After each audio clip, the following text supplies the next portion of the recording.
तो पिछले एपिसोड पे हमने देखा था कि निंगथियांग ने एक इमॉर्टल इम्पेरियल के कल्टीवेटर के साथ फाइट किया था और उसी फाइट पे वो अपनी लिमिट से भी ज्यादा पावर को यूज कर लिया था, जिसके कारण वो एग्जॉस्टेड हो गया था। और कुछ दिनों के बाद निंगथियांग जब रिकवर होकर बाहर आता है तब हेविली डेमोसेट के जितने सारे डिसाइबल थे वो सभी निंगथियांग के सामने घुटने टेक देता है और वो सभी एक साथ कह रहा होता है कि पेट्रियार्च का बहुत बहुत स्वागत है, आपके रिकवरी के लिए हम आपको कंग्रेचुलेट करते हैं। और सामने का ये नजारा को देखने का निंगथियांग भी बहुत ज्यादा खुश हो जाता है। चलिए अब हम आगे की कहानी को जानते हैं। तभी हम देखते हैं कि निंगथियांग के सिस्टम से डिंग करते नोटिफिकेशन आता है, होस्ट ने आपके रिकवरी स्पीड के कारण वहीं पे जितने सारे डिसाइबल है उस सभी को शॉक कर दिया है, जिसके कारण आपका फेथ कल्टीवेशन लेवल इंप्रूव हुआ है। उसके साथ ही साथ आपका फेथ एनर्जी रिस्टोर हो गया है। जब आपका फेथ एनर्जी मैक्स पे पहुंच जाएगा तब आप इस एनर्जी को काउंटर अटैक के तौर पे यूज कर सकते हैं। फिर उसके बाद हम निंगथियांग को देखते हैं जो हेविली डेमोसेट के जितने सारे डिसाइबल थे उस सभी के पास से फेथ एनर्जी एब्जॉर्ब करने लगता है और उसी के सिस्टम से डिंग डिंग करते नोटिफिकेशन आ रहा होता है, आपने +1 फेथ एनर्जी एब्जॉर्ब किया है, आपने +2 फेथ एनर्जी एब्जॉर्ब किया है, ऐसा करके अनलिमिटेड नोटिफिकेशन आते जा रहा होता है। फिर कुछ ही सेकंड के अंदर निंगथियांग के सिस्टम से एक फाइनल नोटिफिकेशन आता है, आपका करंट फेथ एनर्जी 30 है। और सिस्टम के ये सब नोटिफिकेशन को देखने के बाद निंगथियांग तो बहुत ही ज्यादा खुश रहता है।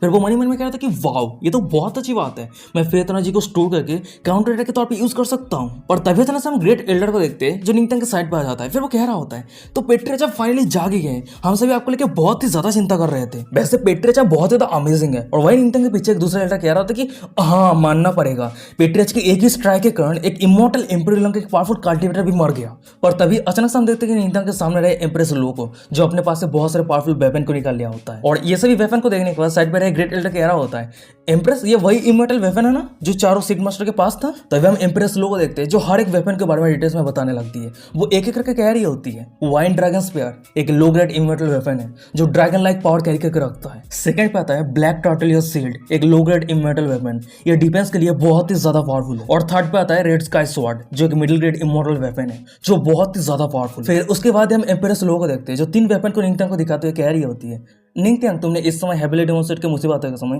बहुत ही ज्यादा कंट्रीब्यूट किया है, तो तुम इन तीनों वेपन में से कोई एक चूज कर लो। और एम्प्रेस लो की बातों को सुनने का निंगथियांग मनी मन में कह रहा होता है मुझे तो ये तीनों वेपन चाहिए, पर अचानक से वो खुद को शांत करता है। फिर वो मनी मन में कह रहा होता है नहीं अभी मेरे करंट स्ट्रेंथ के हिसाब से मैं ये तीनों वेपन को एक साथ कंट्रोल नहीं कर सकता, पर ये तीनों वेपन में से ये middle grade immortal weapon red sky sword मुझे बहुत ही ज्यादा अट्रैक्ट कर रहा है। फिर उसके बाद हम देखते हैं कि निंगथियांग ने रेड स्काई स्वॉर्ड को पकड़ लेता है। फिर वो कह रहा होता है मैं इस रेड स्काई को चूज करता हूँ। फिर उसके बाद निंगथियांग उस वेपन को गॉड से ऑब्जर्व करने लगता है। फिर वो कह रहा होता है कि वाओ ये वेपन के पास डीप ओड़ा है, मैं बिना सोच के कह सकता हूँ ये एक एक्स्ट्रा ऑर्डिनरी वेपन है। उसके बाद वो रेड स्काई स्वॉर्ड के साथ ही ब्लड कॉन्ट्रैक्ट शुरू कर देता है। निंगथियांग स्पेल कास्ट करते हुए चिल्लाते हुए कह रहा होता है तुम तुम्हारे मास्टर को याद रखो। उसके बाद हम देखते हैं कि निंगथियांग के हाथों पे जो रेड स्काई स्वॉर्ड रहता है वो ग्लो करने लगता है। और वही निंगथियांग के साइड पे रहे सभी ऑडियंस को दिखा होता है जो सामने के नजर को देख रहा होता है और अपने अपना ओपिनियन देने लगता है। तब एक बंदा कह रहा होता है कि मानना पड़ेगा वो पेट्रियार्च का उड़ती है, उसके ब्लेजिंग फ्लेम का ओड़ा बहुत ही ज्यादा स्ट्रॉन्ग है। और तभी अचानक से हम देखते हैं कि निंगथियांग के उस स्वॉर्ड से एक गोल्डन फायर ड्रैगन का ओड़ा रिलीज होता है और वो आसमान पे जाकर रोआर करता है। और सामने का ये सब नजारा को देखने का तो जितने सारे ऑडियंस थे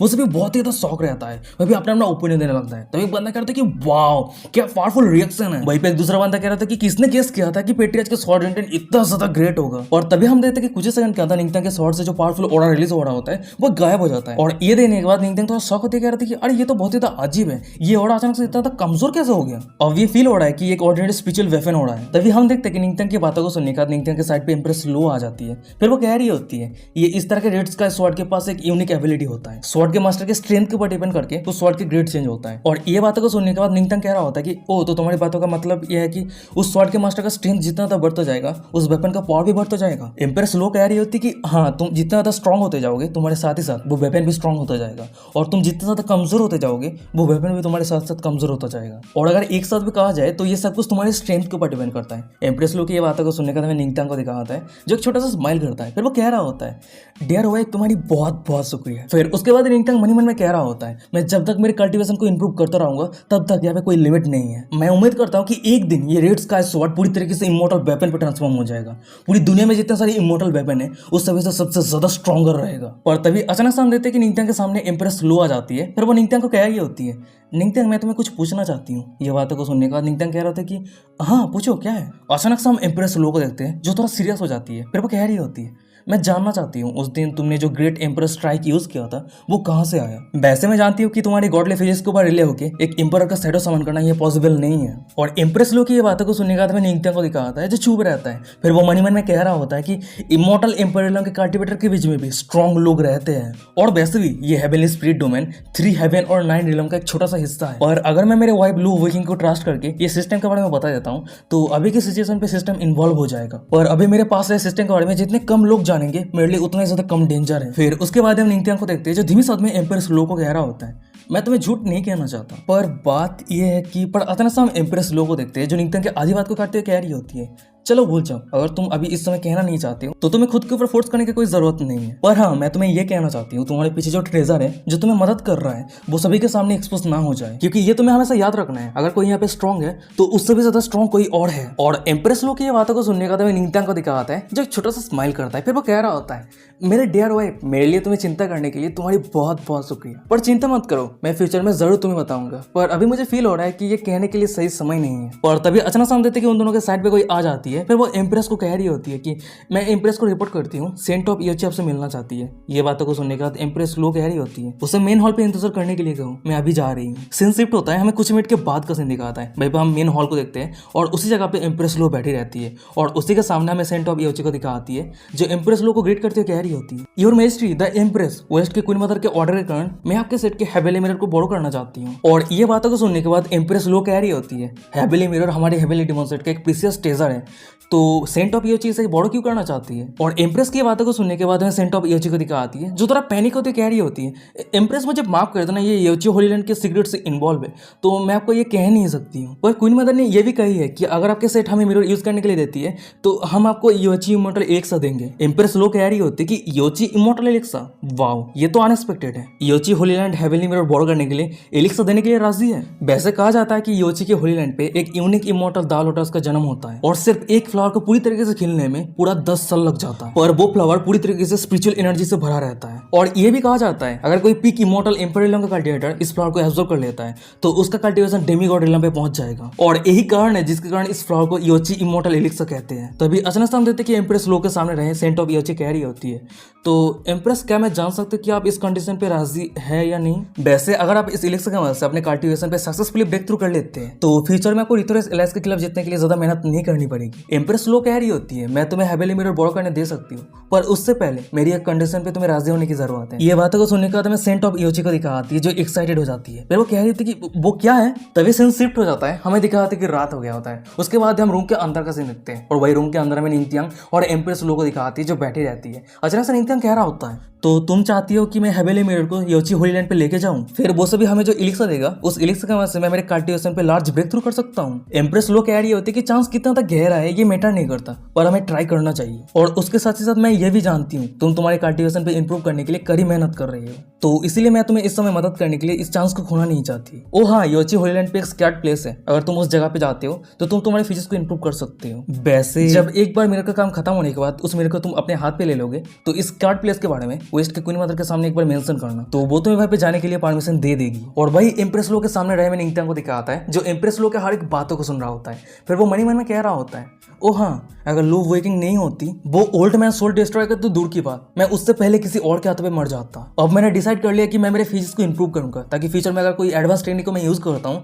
तो मैं एग्जॉस्टेड ना हो जाऊं। फिर उसके बाद ही निंगत्यांग एम्प्रेस लो को कह रहा होता है तुम्हारी ये कॉन्सिडरेशन के लिए बहुत बहुत शुक्रिया। वैसे डियर वाइफ ये कहा जाता है कि ईओची होलीलैंड के जितने सारे डिसाइपल है वो सभी ओमेन है तो क्या इससे तुम्हें डर नहीं है। तभी हम एम्प्रेस लो को देखते हैं जो अपनी जगह से उठ जाती है। फिर वो कह रही होती है कि नहीं अगर तुम कुछ बुरा करते हो तो तुम्हें ये भी याद रखना है तुम्हें जो कुछ भी किया है उसे पे भी करना है। निंगत्यांग कह रहा होता है कि तो क्या तुम्हें डर नहीं लगती कि कोई और तुमसे तुम्हारी हस्बैंड को छीन लेगा। निंगत्यांग की ये बातों को सुनने के बाद हमें एम्प्रेस लो को दिखाती है जो एक जगह पे बैठ जाती है। फिर वो अपनी गहरी अदा के साथ निंगत्यांग को कह रही होती है बिल्कुल भी नहीं। वैसे क्या तुम कंटिन्यू कल्टीवेट करने के लिए क्लिप पे जा रही हो या फिर तुम बेड पे आने वाले हो। ये बातों को सुनने के बाद हमें निंगत्यांग को दिखाता है जो बहुत ही ज्यादा एक्साइटेड हो जाता है। एक्साइटेड होते हुए कह रहा था कि ना नहीं। उसके बाद ही वो तेजी के रफ्तार के साथ एम्प्रेस लो के सामने आ जाता है। फिर वो एम्प्रेस लो को पकड़ने के बाद बिस्तर पे लेटा दिया होता है। फिर निंगत्यांग कह रहा था कि जरूर मैं तुम्हारे साथ बेड पे जाना चाहता हूँ। उसके बाद ही हम निंगत्यांग और एम्प्रेस लो को देखते हैं जो एक दूसरे के आंखों की तरफ गौर से देख रहा होता है। वो दोनों एक दूसरे तरफ आगे बढ़ रहा होता है किस करने के लिए। और तभी अचानक से एम्प्रेस लो निंगत्यांग को रोक देती है। फिर वो कह रही होती है नहीं। उसके बाद ही वो अपने मुंह को दूसरी तरफ घुमा लिया होता है। फिर वो कह रही होती है मेरे साथ वो सब चीज़ें करने के लिए तुम्हें अभी परमिशन नहीं है, मैं अभी तैयार नहीं हूँ। और इम्प्रेस लो के ये बातों को सुनने का निंगत्यांग कह रहा था कि अच्छा ठीक है, कोई दिक्कत नहीं है, मैं इंतजार करूंगा। तभी इम्प्रेस लो कह रही होती है पर तुम्हारे सीने पे सिर रख के मैं तुम्हारी बाहों में सो सकती हूँ। ये बातों को सुनने के बाद में निंगत्यांग को दिखाता है जो इम्प्रेस लो को पकड़ने के बाद अपने सीने में भर लेता है। तभी सीन शिफ्ट हो जाता है, हमें दूसरे दिन सुबह का सीन दिखाता है। वहीं पर हम हेवनली डेमोनिक प्लेस को देखते हैं और उसी जगह पे इम्प्रेस लो और निंगत्यांग आ गया होता है। और तभी हम देखते हैं कि भाई बहुत सारे एल्डर मिलकर उन दोनों को घेर लिया होता है। वहीं पे एक एल्डर कह रहा होता है कि पेट्रियार्च कार्ल क्लिप पे नहीं गया था, शायद कोई और जगह पे गया था कल्टिवेट करने के लिए। वहीं पे एक दूसरा एल्डर कह रहा होता है कि सच में पेट्रियार्च बहुत ही ज्यादा हार्ड वर्किंग है, वो हम सभी के पूरे जनरेशन का एक रोल मॉडल है। तभी हमें दूसरी तरफ निंगत्यांग को दिखा आता है जो उस सभी के बातों को सुनने के बाद वो इम्प्रेस लो को कह रहा होता है मैं कहीं पे भी चले जाऊँ ये मैटर नहीं करता, पर मुझे हमेशा हार्ड वर्क करने की जरूरत है। फिर तभी हम इम्प्रेस लो को देखते हैं जो सामने देखते हैं ग्रेट एल्डर को कह रही होती है ग्रेट एल्डर हेवनली मिरर को बाहर निकलिए। ये बातों को सुनने के बाद में ग्रेट एल्डर को दिखाता है जो अपने पास से एक स्टोरेज बैग को निकालता है और उसी बैग के अंदर से हमें दिखाता है कि हेवनली मिरर बाहर निकलता है। वो मिरर बहुत ही ज्यादा ग्लो कर रहा होता है। तभी हम इम्प्रेस लो को देखते हैं जो हेवनली मिरर की तरफ इशारा करते हैं। निंगत्यांग को कह रही होती है ये हमारी हेवनली डेमन सेट के एक ट्रेजर है हेवनली मिरर, इस मिरर के सामने कुछ भी छुप नहीं सकता है। उसके बाद हम इम्प्रेस लो को देखते हैं जो निंगत्यांग के हाथ को पकड़ लिया होता है और वही निंगत्यांग के हाथों के ऊपर कुछ स्पेल कास्ट करते हुए कह रही होती है मैंने तुम्हारे प्लान के ऊपर एक फॉर्मेशन क्रिएट कर दिया है जिसकी वजह से तुम इस मिरर को कंट्रोल कर सकती हो। ओ हाँ, इस हेवनली मिरर के पास एम्परर लेवल का पावर है तो कोई भी तुमसे इस ट्रेजर को छीन नहीं सकता है, तो चिंता मत करो। और इम्प्रेस लो की ये बातों को सुनने के बाद निंगत्यांग कह रहा होता है अच्छा ठीक है मैं समझ गया। उसके बाद ही वो उस हेवनली मिरर को कंट्रोल करते हुए अपने पास रख लेता है। और निंगत्यांग की बातों को सुनने के बाद इम्प्रेस लो कह रही होती है अगर ऐसी बात है तो तुम सेंट ऑफ ईओची के साथ जा सकते हो। तभी अचानक से हम देखते हैं कि उन दोनों के सामने रहे सेंट ऑफ ईओची को जो कह रही होती है हेवनली पेगोआस। उसके बाद हम देखते हैं कि सेंट ऑफ ईओची के सामने एक उड़ता हुआ घोड़ा आ जाता है और वो उड़ता हुआ घोड़ा वहीं पे आने के बाद ही सेंट ऑफ ईओची निंगत्यांग को कह रही होती है पेट्रियार्च निंगत्यांग प्लीज आप आइए। और वही दूसरी तरफ हमें निंगत्यांग को दिखा आता है जो सामने का नजारा को देखने का वो इमेजिन करते हुए मनी मन में कह रहा होता है अगर मैं सेंट ऑफ ईओची के इस कॉलेज पे चढ़ जाता हूँ तो शायद हो सकता है कि मैं सेंट ऑफ ईओची के बहुत ज़्यादा करीब चला जाऊँ, टच वगैरह भी हो सकता है। फिर उसके बाद वो सेंट ऑफ ईओची को ना करते हुए कह रहा होता है सेंट ऑफ ईओची आपके ये काइंडनेस के लिए बहुत बहुत शुक्रिया, पर मैं आपके ये हेवनली कॉलेज के अंदर नहीं जा सकता हूँ। और निंगत्यांग की बातों को सुनने के बाद हमें सेंट ऑफ ईओची को दिखाती है जो थोड़ा शॉक हो जाती है। फिर वो मनी मन में कह रही होती है बहुत सारे यंग हीरो है जो मेरे साथ मिलके पेगोआस पे राइड करना चाहता है, पर इस पेट्रियार्च निंगत्यांग ने मुझे रिफ्यूज कर दिया। और तभी अचानक से हम देखते हैं कि निंगत्यांग के साइड पे रहे इम्प्रेस लो को जो किसी को सामान करते हुए कह रही होती है स्प्लिट फेदर स्पैरो।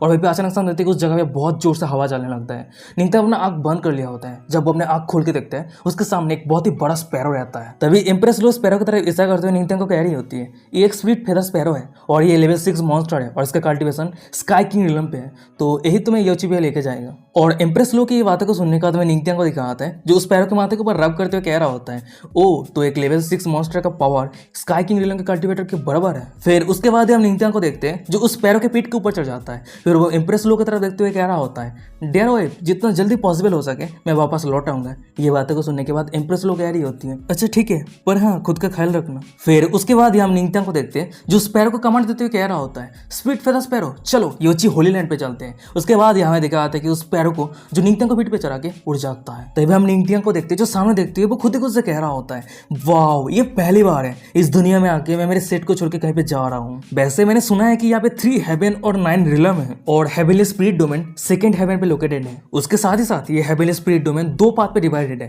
एक है रितोरियास और एक डिमोनिक दाव पाथ। पर जो ईओची होली लैंड है वो हमेशा न्यूट्रलिटी मेंटेन रखती है जिसके कारण ना ही डिमोनिक दाव पाथ और ना ही रितोरियास पाथ ईओची होली लैंड को परेशान करता है। वैसे अगर मेरे वाइफ की बातों के हिसाब से अगर ईओची होली लैंड पे सच में फिजिक्स को इंप्रूव करने के लिए कोई जगह है तो सच में मैं अकेला नहीं हूँ जो उस जगह पे जाना चाहता हूँ। तभी अचानक से हमें दिखा था कि निंगत्यांग के साइड पे सेंट ऑफ ईओची को जो निंगत्यांग को कह रही होती है पेट्रियार्च निंगत्यांग वेस्ट के ईओची होली लैंड पे पहुंचने के लिए हमें 1 दिन और 1 रात लग जाएगी। और सेंट ऑफ ईओची की ये बातों को सुनने के बाद निंगत्यांग कह रहा होता है सेंटेंस मुझे बताने के लिए आपकी बहुत बहुत शुक्रिया। फिर उसके बाद निंगत्यांग मन में कह रहा होता है जब मेरे पास इतना समय बचा हुआ है तो मैं इसे वेस्ट नहीं कर सकता, मुझे कल्टिवेट करना चाहिए। उसके बाद हम निंगत्यांग को देखते हैं जब अपना कल्टिवेट शुरू कर देता है। तभी हमें दूसरी तरफ सेंट ऑफ ईओची को दिखा आती है। अचानक से उसे कुछ महसूस होती है। फिर वो खुद ही खुद से कह रही होती है कि इतनी ऊंची जगह पे इतना रिच ओड़ा कहां से आ रही है। जब वो अपने सामने रहे पर्दे को हटा के देखती है उसके सामने कोई और ने निंगत्यांग कल्टिवेट कर रहा होता है। उसके पास से बहुत ही हाई अमाउंट का स्पिरिचुअल एनर्जी रिलीज हो रहा होता है और सामने का ये नजर को देखने के बाद सेंट ऑफ ईओची बहुत ही ज्यादा शॉक हो जाती है। शॉक होते कह रहे थे कि निंगत्यांग क्या सच में उसका कल्टिवेशन स्पिरिचुअल रिलम पे है? अगर स्पिरिचुअल रिलम पे है तो इतना स्पिरिचुअल एनर्जी कहां से आ रहा है? तभी हमें दूसरी तरफ दिखाया था कि अचानक से निंगत्यांग के सिस्टम से डिंग करते नोटिफिकेशन आता है अपने सेंट ऑफ ईओची को शॉक किया है जिसके कारण आपको रिवॉर्ड के तौर पे 3000 जॉयफुल दाव मिलता है। और सिस्टम का ये नोटिफिकेशन को देखने के बाद निंगत्यांग मन ही मन में कह रहा होता है, फील फ्री, जितना शौक होना है शौक हो जाओ और मुझे रिवॉर्ड दे रहा हूँ, मैं अपना कल्टीवेशन कंटिन्यू रखूंगा। सीन शिफ्ट हो जाता है, हमें दिखाता है कि लंबा समय गुजर गया है, डे से इवनिंग हो जाता है, इवनिंग से नाइट हो जाता है, और हमें निंगत्यांग को दिखाता है जो अपना कल्टीवेशन को कंटिन्यू रखता है। और तभी अचानक से निंगत्यांग के सिस्टम से डिंग करते हुए एक नोटिफिकेशन आता है, होस्ट ने ब्रेक थ्रू किया है, कंग्रेचुलेशन टू द होस्ट, अपने 3 स्टार स्पिरिचुअल रियलम पे ब्रेक थ्रू किया है। उसके बाद इस सिस्टम से एक दूसरा नोटिफिकेशन आता है, कंग्रेचुलेशन टू द होस्ट, अपने 4 स्टार स्पिरिचुअल रियलम पे ब्रेक थ्रू किया है। और सिस्टम के ये दोनों नोटिफिकेशन को देखने के बाद हमें निंगत्यांग को दिखाता है जो अपना कल्टीवेट करना बंद कर देता है। फिर वो खुद ही खुद से कह रहा होता है, वाओ, कितने लंबे समय के बाद मैं एक ही टाइम पे 2 रियलम पे ब्रेक थ्रू कर लिया है। तभी सीन शिफ्ट हो जाता है, हमें दूसरे दिन सुबह का सीन दिखाता है। वही हम योची होली लैंड को देखते हैं। उसी जगह में कुछ लड़कियों को दिखाती है जो खड़ी रहती है और वही लड़कियों के सामने कुछ बंदे खड़ा रहता है। तभी वो एक लड़की कह रही होती है, वेस्ट के क्वीन मदर के ऑर्डर के कारण मैं ही क्यों हमारे गेस्ट को रिसीव करने के लिए आई हूँ।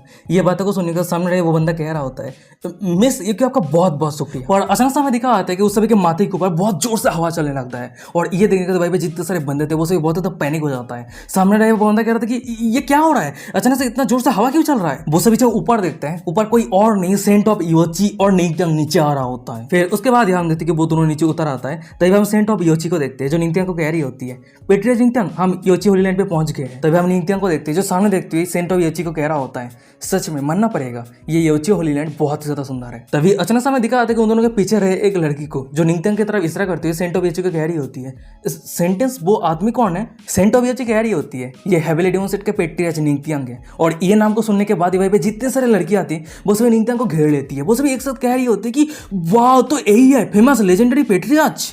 एक दूसरी लड़की कह रही होती है, मैंने कभी उम्मीद नहीं कर पाई थी कि पेट्रियाच इतना ज्यादा हैंडसम है। तभी अचानक से हमें दिखा आता है निंगत्यांग के साइड पे रहे सेंट ऑफ योची को जो धीमे शब्द में निंगत्यांग को कह रही होती है, मैंने कभी उम्मीद नहीं कर पाई थी कि पेट्रियाच के पास इस तरह के चार्म भी है। तभी निंगत्यांग कह रहा था कि जरूर। उसके बाद ही वो मन में कह रहा होता है, जरूर ये सब कुछ मेरे चार्म फिजिक्स की वजह से हो रहा है। और तभी अचानक से हमें दिखा आता है कि उस सभी के साइड पे रहे दूर एक बंदे को जो सामने रहे वो सभी की बातों को सुन रहा होता है, नजर को देख रहा होता है। वो बहुत ज्यादा गुस्से में रहता है, जेलस फील कर रहा होता है। फिर वो मन में कह रहा था कि डैम इट, ये क्यों अभी मेरी तरह स्पेशल नजरों से देख रही थी और कुछ ही सेकंड के अंदर वो मेरे सामने एक दूसरे यंग मैन को तारीफ कर रही है। अनएक्सपेक्टेडली वो पेट्रिया जो एम्प्रेस के वेडिंग पे सबसे ज्यादा नाम कमाया था उसका कल्टीवेशन सिर्फ स्पिरिचुअल रियलम पे है। और अगर मैं सही से गेस करूं तो एम्प्रेस को पता चल गया कि उसका हस्बैंड बहुत ही ज्यादा कमजोर है और शायद यही कारण है जिस कारण वो अपने हस्बैंड को इस जगह पे भेज दिया है ताकि फ्यूचर में अगर कोई भी एम्बेरसमेंट होता है तो उसे अवॉइड कर सके। फिर उसके बाद हम उस बंदे को देखते हैं जो निंगत्यांग के सामने आते हुए कह रहा होता है, ये होलीसॉन हम्बली पेट्रियाच को ग्रीट करता है। वैसे मैंने सुना था कि पेट्रियाच के कुछ ही शब्द के कारण हेबेली वोल्ड होलीलैंड का जो प्रीवियस होलीसॉन था उसका दाव हार्ट टूट गया था। तो क्या मैं पेट्रिया से रिक्वेस्ट कर सकता हूँ कुछ शब्द कहने के लिए। उसके बाद ही वो बंदा मन में कह रहा होता है, मैं मेरे होलीलैंड के प्रीवियस होलीसॉन की तरह कचरा नहीं हूँ, तो सिर्फ समय का फायदा उठाते ही मैं इस पेट्रियाच को बदनाम कर दूंगा। और तभी हमें दिखा आता है कि उस बंदे के सामने रहे निंगत्यांग को जो कंफ्यूजन फेस में कह रहा होता है कि मुझे याद नहीं है क्योंकि उस दिन बहुत सारे होलीसॉन था। और निंगत्यांग की ये बातों को सुनने के बाद हमें उस बंदे को दिखा आता है जो बहुत ही ज्यादा शौक हो जाता है। फिर वो कह रहा था कि क्या आपको याद नहीं है। फिर वो मन में कह रहा होता है, सिर्फ तुम्हारे कारण हमारा होलीलैंड बदनाम हो गया और अब तुम कह रहे हो कि तुम्हें याद नहीं है, ये तो सीधा हमारे फेस पे थप्पड़ मारने के जैसा हो गया। तभी अचानक से हमें दूसरी तरफ सेंट ऑफ योची को दिखा आती है जो पीछे मुड़ते निंगत्यांग को कह रही होती है, पेट्रिया निंगत्यांग प्लीज मुझे फॉलो कीजिए, मैं आपको वेस्ट के क्वीन मदर से मिलने के लिए ले जाऊंगी। और सेंट ऑफ योची की बातों को सुनने के बाद निंगत्यांग कह रहा होता है, अगर ऐसी बात है तो सेंटेंस आपका बहुत बहुत शुक्रिया। फिर वो वहां से जाते हुए मन में कह रहा होता है, मैं देखना चाहता हूँ वेस्ट के क्वीन मदर किस तरह के पर्सन है। तभी सीन शिफ्ट होता है, हमें कुछ सेकंड के बाद का सीन दिखा आता है। वहीं हम सेंट ऑफ योची को देखते हैं जो निंगत्यांग को एक हॉल पे लेकर आ गई होती है। फिर वो कह रही थी कि पेट्रिया ये हमारी योची प्लेस है। ये बातों को सुनने के बाद निंगत्यांग कह रहे थे कि ओ अच्छा। फिर जब वो सामने देखता है उसके सामने बहुत ही सुंदर सुंदर लड़कियां बैठी रहती है, वो गाना गा रही होती है, कोई जायथर बजा रही होती है, कोई बैठी रहती है। और सामने का ये नजरा को देखने के बाद निंगत्यांग को दिखाता है, वो भी शौक हो जाता है। फिर वो मन में कह रहा था कि अनएक्सपेक्टेडली क्या रेयर सीन है। पर तभी अचानक सामने देखते कि उस जगह पे एक फॉक्स लेडी आ जाती है। फिर वो निंगत्यांग को कह रही होती है, मैं जानना चाहती हूँ कि लेजेंडरी पेट्रियाच मेरी योची प्लेस को लेकर क्या सोचता है। और उस औरत के वहीं पे प्रेजेंस हुई, वहीं पे जितने सारे लड़कियां थी वो सभी ग्रीट करती हुए कह रही होती है, हम वेस्ट के क्वीन मदर को ग्रीट करते हैं। और उस लड़की को देखने के बाद सामने रहे निंगत्यांग मन में कह रहा होता है, स्पेस और टाइम को ब्रेक करने के बाद इस जगह पे अपीयर होना, इसका मतलब जरूर ये औरत इमोर्टल एम्परर का कल्टीवेटर है। फिर उसके बाद निंगत्यांग उस फॉक्स लेडी को ग्रीट करते हुए कह रहा होता है, मैं वेस्ट के क्वीन मदर को ग्रीट करता हूँ। फिर वो मन में कह रहा होता है, मैंने सोचा था कि क्वीन मदर कोई ओल्ड लेडी होगी, पर मैंने ये कभी उम्मीद नहीं कर पाया था कि क्वीन मदर इतना ज्यादा यंग है। पर तभी अचानक से हमें दिखा आता है कि निंगत्यांग के सामने रही क्वीन मदर को, जो अपने फेस से मास्क को उतारते हुए कह रही होती है, मैं पहले सोच रही थी कि एम्प्रेस पागल हो गई है। तभी हमें फाइनली क्वीन मदर को दिखाती है। वाओ क्या ब्यूटीफुल है, क्या सिलेक्टिव नजरें हैं। फिर उसके बाद हमें क्वीन मदर को दिखाती है, जो अपनी गहरी अदा के साथ निंगत्यांग को कह रही होती है, पर अब मुझे लग रही है एम्प्रेस की हस्बैंड अच्छा है। और वही दूसरी तरफ हमें निंगत्यांग को दिखाता है, जो क्वीन मदर के बेटे को देखने के बाद उसका दिल बहुत जोर से धड़कने लगता है, वो ब्लास्टिंग करने लगता है। मन ही मन में कह रहा था कि डैम इट, क्या हो रहा है, मेरा दिल इतना जोरों से क्यों धड़क रहा है, मैं बहुत ही ज्यादा एक्साइटेड हूँ। तभी अचानक से हमें दिखाता है कि निंगत्यांग के सिस्टम से डिंग करते नोटिफिकेशन आता है। होस्ट वेस्ट के क्वीन मदर के पास एक्सट्रीमली चार्मिंग फॉक्स फिजिक्स है, जो गॉडली फिजिक्स का एक नेचुरल एनिमी है और अपने गॉडली फिजिक्स को यूज करके इस चार्मिंग फिजिक्स के पावर को रेसिस्ट कर सकते हैं। और सिस्टम के नोटिफिकेशन को देखने के बाद निंगत्यांग मन ही मन में कह रहा था कि क्या गॉडली फिजिक्स के वहां से इस चार्मिंग फिजिक्स के पावर को रेसिस्ट करना है। फिर उसके बाद अचानक से हम निंगत्यांग को देखते हैं, जो बहुत ही ज्यादा अनकंफर्टेबल फील होने लगता है, शरीर से पसीना आ रहा होता है, अपना दांत पिसते मन ही मन में कह रहा था कि नहीं, चाहे कुछ भी हो जाए मुझे शांत रहना है। और वही दूसरी तरफ हमें क्वीन मदर को दिखाती है, जो निंगत्यांग को अपने चार्म को रेसिस्ट करता हुआ देखने के बाद वो भी थोड़ा शॉक हो जाती है। फिर वो मन ही मन में कह रही होती है, या तक कि एक केलेस्टियल रिलम का कल्टीवेटर भी मेरी एक्सट्रीम चार्मिंग फिजिक्स के पावर को रेसिस्ट नहीं कर सकता है, पर ये तो स्पिरिचुअल रिलम का कल्टीवेटर है, वो मेरी पावर को रेसिस्ट कैसे कर सकता है। फिर उसके बाद ये अचानक से हम निंगत्यांग को देखते हैं, जो थोड़ा सीरियस हो जाता है। फिर वो चिल्लाते हुए कह रहा होता है, वेस्ट के क्वीन मदर का ये एटीट्यूड क्या ये एक्सेप्टेबल है। और निंगत्यांग की ये सीरियसनेस को देखने के बाद हमें क्वीन मदर को दिखाती है, जो निंगत्यांग के सामने माफी मांगती हुई कह रही होती है, बेटी आज मैं ये मजाक कर रही थी, मैं केयरलेस थी, मुझे माफ कर देना। निंगत्यांग कह रहा था कि अच्छा ठीक है, अब हम बिजनेस पे आते हैं, वैसे क्या मैं जान सकता हूँ कि क्वीन मदर हेवेली मिरर को क्यों चाहती है। निंगत्यांग की ये बातों को सुनने के बाद हमें क्वीन मदर को दिखाती है, जो वहां से मुड़ के जाने लगती है। जाते हुए निंगत्यांग को कह रही होती है, बेटी आज प्लीज मुझे फॉलो कीजिए। सीन शिफ्ट होता है, हमें कुछ सेकंड के बाद का सीन दिखाता है। भाई हम क्वीन मदर को देखते हैं, जो निंगत्यांग को एक जगह पे लेकर आ गई होती है, और भाई उन दोनों के सामने हमें कुछ लड़की को दिखाती है जो खड़ी रहती है। तभी एक लड़की कह रही होती है, आगे हमें क्या करना चाहिए, अब हम और डिले नहीं कर सकते, स्प्रिंग के अंदर जो चीज है उसे हम और कंट्रोल नहीं कर सकते। वैसे क्वीन मदर किसी को हेवेली मिरर बोरो करने के लिए भेजी है, अब हम नहीं जानते कि वो हेवेली मिरर कब होने वाला है। तभी अचानक से हमें क्वीन मदर को दिखाती है, जो निंगत्यांग की तरफ इशारा करती है, सामने जितने सारी लड़की आती है उस सभी को कह रही होती है, सभी मेरी बातों को ध्यान से सुनो, ये हेवेली डेमन सेट का पेट्रियज निंगत्यांग है और पेट्रियज ने यहाँ पे हेवेली मिरर लेके आया है। तभी क्वीन मदर के पीछे से निंगत्यांग कह रहा होता है, ये स्प्रिंग इतना डार्क और अनयूजुअल क्यों है। ये बातों को सुनने के बाद क्वीन मदर कह रही होती है, ओ ये पेट्रियज, आपको यहाँ पे चिंता करने का कोई जरूरत नहीं है, क्योंकि हमारे डिसेबल जब कल्टीवेट कर रही थी तो गलती से वाटर सोर्स को दूषित कर दिया, और असल में बात यह कि हम ये खुद हैंडल नहीं कर सकते, तो इसलिए हम आपके उस हेवेली मिरर को बोरो करने वाले हैं। और ये बातों को सुनने का निंगत्यांग कह रहा था कि क्या, या तक कि वेस्ट के क्वीन मदर भी ये डील नहीं कर पा रही है। क्वीन मदर कह रही होती है, वैसे मैं इमॉर्टल एम्पर का एक स्ट्रॉन्ग कल्टीवेटर हूँ, पर इस तरह की चीजों को लेके मैं कुछ नहीं जानती। और क्वीन मदर की ये सब बातों को सुनने के बाद निंगत्यांग को दिखाता है, जो आगे जाते हुए मन मन में कह रहा होता है, ये वेस्ट की क्वीन मदर और यहाँ पे जितने सारे एल्डर है वो सभी मुझसे कुछ छुपा रही है। पर चाहे जो भी हो, दूसरे होलीलैंड का जो भी अफेयर है, इस पर मेरा कोई बिजनेस नहीं है। मेरा सिर्फ काम है टास्क को कंप्लीट करना और मेरे फेजेस को इंप्रूव करना, उसके साथ साथ ये इमॉर्टल एलिक्सर को रिसीव करना। फिर उसके बाद ही हम निंगत्यांग को देखते हैं, जो अपने पास से हेवेली मिरर को निकाल लिया होता है।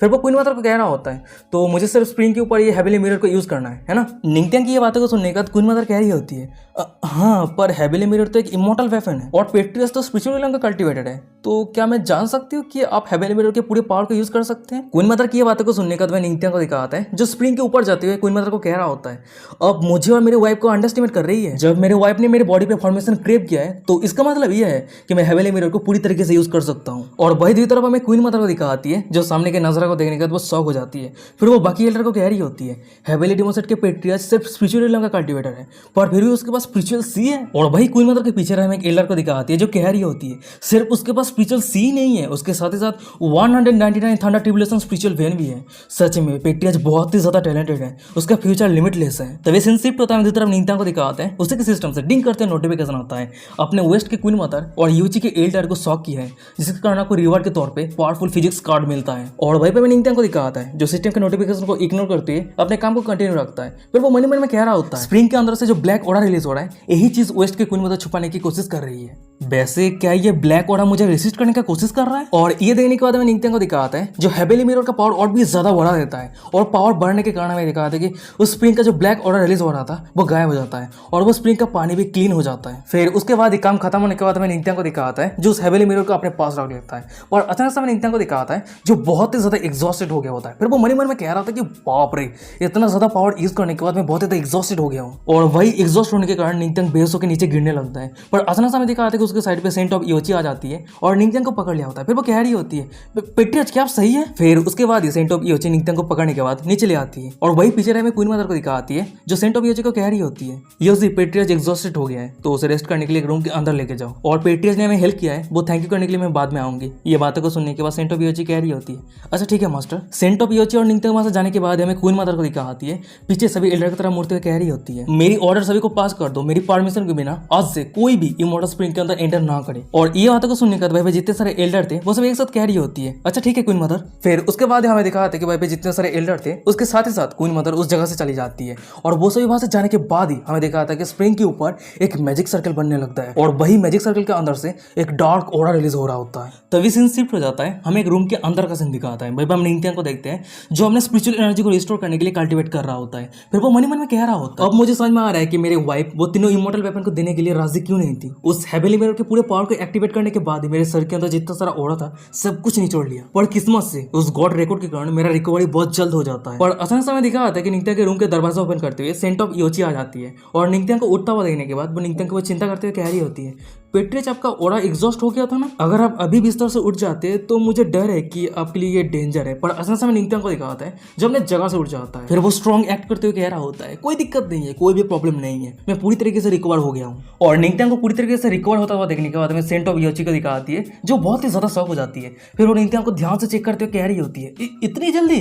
फिर वो मन में कह रही होती है मैंने क्लियरली देखी थी कि रिसेंटली पेट्रियट का पूरा स्पिरिचुअल से एग्जॉस्ट हो गया था पर इतनी जल्दी रिकवर कैसे हो गया। और वही दूसरी तरफ हमें दिखा था कि निंगत्यांग के सिस्टम से डिंग करते नोटिफिकेशन आता है अपने सेंट ऑफ इयोची को शॉक किया है जिसके कारण आपको रिवार्ड के तौर पे 300 ओरा कल्टीवेशन मिलता है। और तभी अचानक हमें दिखा आता है कि सेंट ऑफ इयोची के पीछे क्वीन मदर आ जाती है। फिर वो सेंट ऑफ इयोची को कह रही होती है योजी तुम एक आदमी को कैजुअली इस तरह की बातें नहीं कह सकती हो। और क्वीन मदर को यहाँ पे देखने का मैं सेंट ऑफ इयोची को दिखा आती है जो क्वीन मदर को ग्रीट करते हुए कह रही होती है मैं वेस्ट के क्वीन मदर को ग्रीट करती हूँ। पर हम क्वीन मदर को देखते हैं जो सेंट ऑफ इयोची को टोटली इग्नोर करते हुए सीधा निंगत्यांग के करीब आके निंगत्यांग के बाहों में लग जाती है।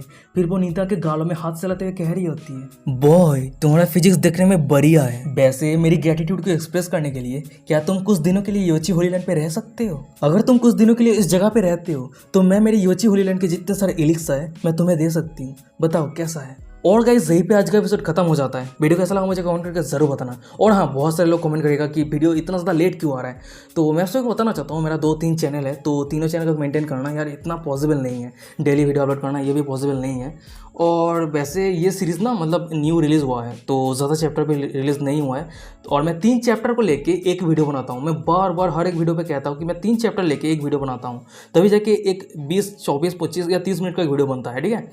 और अगर मैं एक चैप्टर को लेकर वीडियो बनाऊंगा तो 10 मिनट का भी वीडियो नहीं होगा और देख के भी इतना ज़्यादा सेटिस्फाइड नहीं होगा। तो इसलिए मैं पहले 3 चैप्टर जब तक रिलीज़ नहीं हो जाता है तब तक वीडियो नहीं बनाता हूँ। और मतलब 3 हफ्ते में एक हफ्ते में एक चैप्टर रिलीज़ होता है और 3 हफ्ते में 3 चैप्टर और मुझे एक एपिसोड बनाने में 3 हफ्ता लग जाता है, इसी कारण है तो इसीलिए लेट आ रहा है, ठीक है। तो क्या कर सकते हैं, जो भी कहना है कह दो मुझे, मैं कुछ नहीं कर सकता यहाँ पे। तो चलो आज का एपिसोड यही खत्म करते हैं, बाय बाय।